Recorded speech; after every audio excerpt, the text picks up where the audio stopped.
खैरपुर में अवां खे ख़बर ॾींदा हलूं त खैरपुर भरिसां कंदरा टंडो अलीआबाद में करबला जे शहीदनि जी यादि में मजलिसूं बर्पा कयूं पियूं वञनि। हिन हवाले खां वधीक तफ़सील ॿुधाए रहियो आहे खैरपुर में अब्दुल सत्तार पंहिंजी रिपोर्ट में। जी मां अव्हांखे खैरपुर मां ख़बर ॿुधाईंदो हलां त खैरपुर भरिसां कंदरा टंडो अलीआबाद रोशनाबाद समेत दारावण में करबला जे शहीदनि जी यादि में शहीद शहज़ादा अमीर कासिम जो मातम बरामद थियो। मातमी जुलूस मेन बाज़ार मां थींदो मरकज़ी इमाम बारगान दारावण ते इख़्तिताम पज़ीर थियो, जिते मजलिस इज़ा पिणु थी, जंहिंमें मौलवी इमरान अली ओढाणो ऐं ज़ाकिरिया अल बैत इल्ताफ़ हुसैन भयो रियाज़ हुसैन ऐं ॿियनि ख़िताब कयो।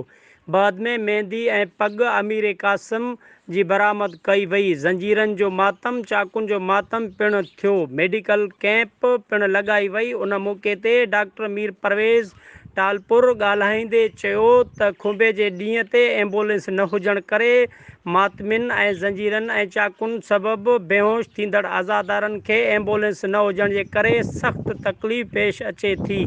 गवर्नमेंट ऐं PPHI खे घुर्जे त खुंबे जे मातम जे ॾींहं ते ऐं 10 मुहर्रम ते एम्बुलेंस जी सहूलियत ॾिनी वञे। सिक्योरिटी जा इंतज़ाम स्काउट जा नौजवान ऐं SHO कंदरा पुलिस पारां ASI इमदाद अली जिसकाणी ASI अजब अली सोलंगी ऐं ॿियनि अहलकारनि खे मुक़ररु करे इंतज़ाम सख़्तु कया विया। मातमी जुलूस दौरान आज़ादारनि जी हिफ़ाज़त इंतज़ाम जी सख़्तु निगरानी पिणु कई वई। मातमी जुलूस पिणु में अलम पाक ज़ुलजना मातमी अंजुमन जा दस्ता शामिल थिया। मातमी रूटनि ते शरबत पाणी जूं सबिलूं नगर न्याज़ पिणु विरायो वियो। जी मज़ीद ख़बरनि ऐं तफ़सीलात लाइ विज़िट कयो असांजी वेबसाइट www.awamiNewsHD.com ऐं ॾिसंदा रहो अवामी न्यूज़ HD।